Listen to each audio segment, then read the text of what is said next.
I gotta stop being fat. Like when I stop being fat, that's gonna be a big sign of my discipline stepping up. Yeah. This makes me want to talk about fat acceptance culture. So let's talk about the word shaming. Like, I don't think you should be shamed, especially by strangers. If somebody ever comes up and makes fun of me who I don't know for being fat, like, I'm going to fucking kick them in the dick. They're not allowed to be shitty to me. But saying, hey, being overweight is bad for you, you're less healthy, you're going to break down your body faster, and you can live a happier life if you lost weight, that's not shaming. And that's getting conflated with shaming now. Like, you see these weird fat acceptance movements where it's like, again, accept yourself for who you are, be who you are, right? Be happy. If you can be happy in 9,000 pounds, cool. But I kind of doubt you're really happy. I mean, especially 9,000 pounds, man, holy shit. But you know what I'm saying? Like, I think that if my family came up to me and said, we're worried about you because you're this weight, nobody's shaming me. They're right. They should be worried. I will die sooner at this weight than I would if I lost all the weight. I think this fat acceptance, like when you see that model, I don't remember her name, Tess Holliday. Did I get it right? I've seen things of her working out and she has like trouble walking sometimes. Sure, she's fine. Like, I have no problem with her as a person. I don't think she should be shamed, but I feel like putting somebody like that as a model, it just sends an unhealthy message to people that I just don't think we should. I'm trying to think how to word this, because again, I don't want a young overweight girl to think that she has to be skinny to be loved. But I think that just from a health perspective, that I would prefer her not to have influences that tell her it's okay to be 300 pounds. Yeah. Because it isn't. I mean, again, it's okay if you want to do that and you're an adult and everything, like, do whatever you want to do. But I don't go through life believing that, like, I wouldn't be better off if I lost weight. I absolutely would be. And it's just like a fact. We've gotten to this place where, like, scientific fact is secondary to people's emotions. Again, if there's an intervention for some young boy, some young girl by their family to lose weight because it's getting out of control, there's people that would say that that's fucking fat shaming and that that's cruel, and they're insane. In an intervention to help better someone's weight or any other issue, to look at that negatively is a pretty strange idea. So are they saying that you shouldn't intervene and just let her be heavy because it's fat shaming? Or are they just simply saying, hey, you can still do that, but hey, by the way, she is big and it's okay to be big and be beautiful still? The hardcore, like, fat acceptance community says you shouldn't even say that to her and that there's nothing unhealthy. Yeah. Well, there's scientific facts that will state that even being 20 pounds overweight will... Yeah. It's very strange to say that, like, I'm fat and it's not good and I work on it all the time. It's not healthy to tell me that I am fine and that telling me that I'm as healthy as I ever could be, that I wouldn't be healthier if I lost 100 pounds. That's just delusional. You're just leaving behind reality at this point. There's a guy named Obese to Beast. I don't know if it's kind of a sweet name. He's like some young kid. He's been around for a while now. He's big on Instagram and shit. He's like lost. I've probably ran across him on social media at one point. That sounds familiar. His infamous videos, he shows off all his loose skin. He does a video where he shows, like, here's... I've seen that. That's like the big viral thing that got him big. And he talks about this all the time. There are people that are just like pushing this narrative that it's okay to be fucking 200 pounds overweight and that you shouldn't lose weight, and anyone that tells you otherwise is just shaming. It's like, there are people that are shaming you. Like, if somebody's like, fuck you, you fat piece of shit, oh my God, you're ugly, you're fat, you're bald, you look like a douchebag. Well, that's fine, actually. But I mean, like, then that's one thing. Just don't be cruel to people, especially over characteristics. But like, literally, there are people that, like, their doctor tells them to lose weight and they say they were fat shamed by their doctor. Fucking crazy, dude. Have you ever watched 1,000 Pound Sisters? I have watched some of the clips. Yeah, that doctor he's the next canceled, bud. He goes in there and just calls it like it is. Oh, you're too big. You're eating too much. It's too much. You're drinking and all the wrong things. You're just too overweight. What are you doing? You know, what accent is that? I don't know. That's kind of how he talks. Okay. He does have an accent, but he's real to the point. He tells him, like, hey, well, yeah, because he's a real doctor. You're too big. You're going to die. Isn't that what you're supposed to do? You're supposed to help someone. What do we do about smoking? Do we tell people that smoking's not bad for fear of smoke shaming them? Like what? Why can't we say that about being overweight? That's a good point. Like somebody, if I'm like smoking, don't smoke shame me, bro. Hey, I'm just letting you know that doing that is much more likely to kill you, and I want you to be around. I think the fat thing, it's because it has to do with, honestly, women and looks and societal expectations.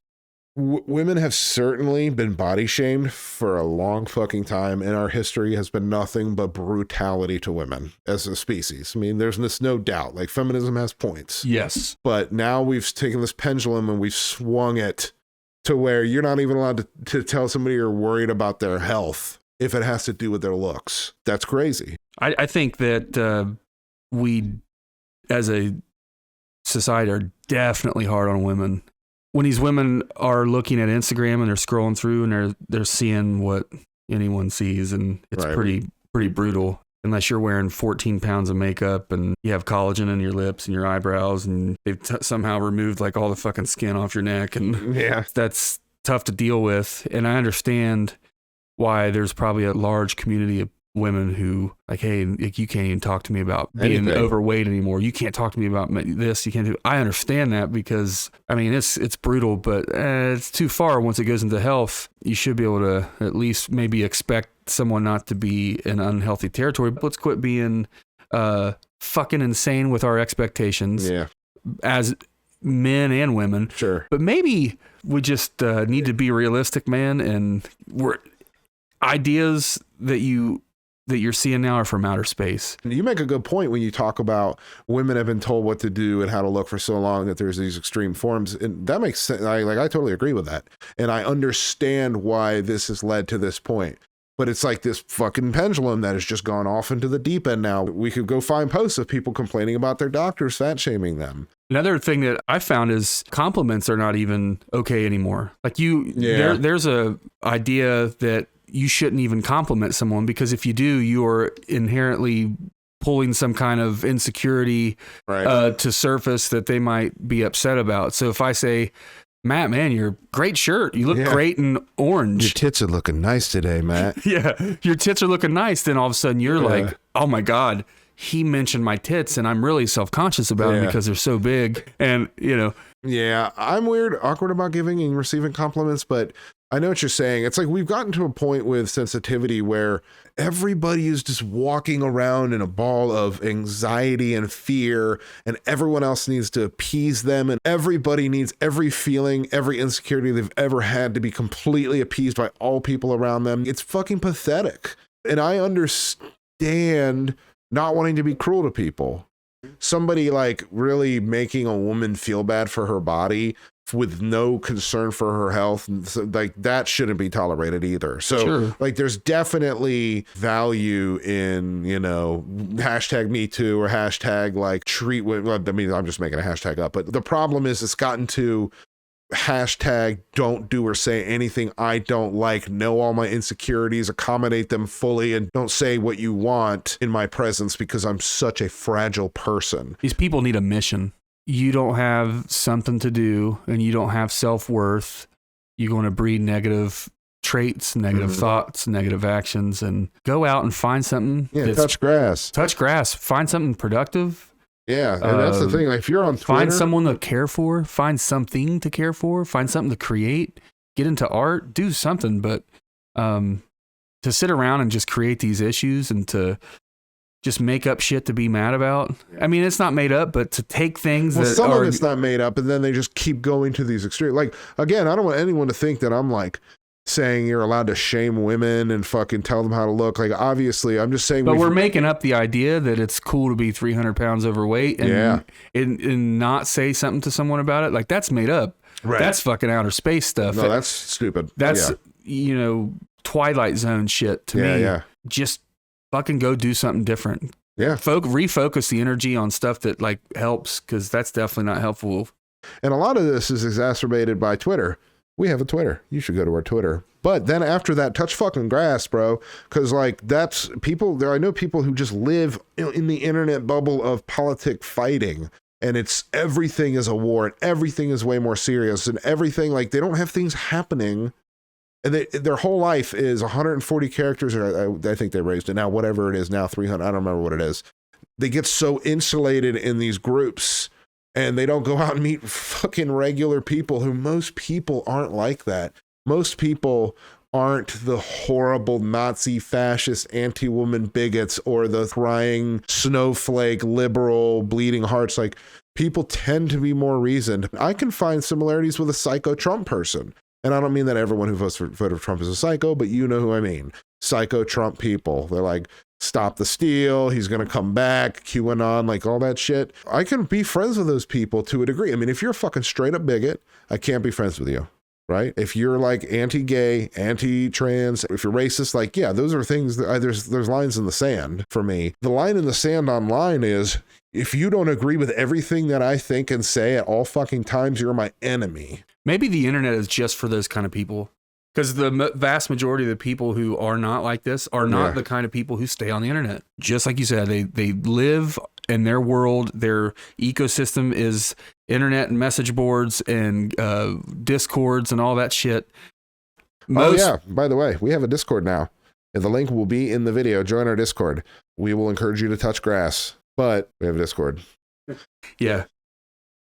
I like interrupting Delton in his train of thought to pitch our shit. It's funny. So now let's watch him get back on. Throws me off course. Yeah. Gotta go try to find it. But that's the negative effect of the internet, because it's given people who think like that a platform. They're able to assemble and create movements and create noise a lot easier. And it's out. Everyone can see it. And most importantly, and most damagingly, they don't absorb other views. They get insulated. You got to be in their in-group and think what they think, and anyone who isn't is the other, and then that's it. They won't, like I said, like, they could never be friends with somebody who has vastly different political views than them. And I think that is a big fucking problem.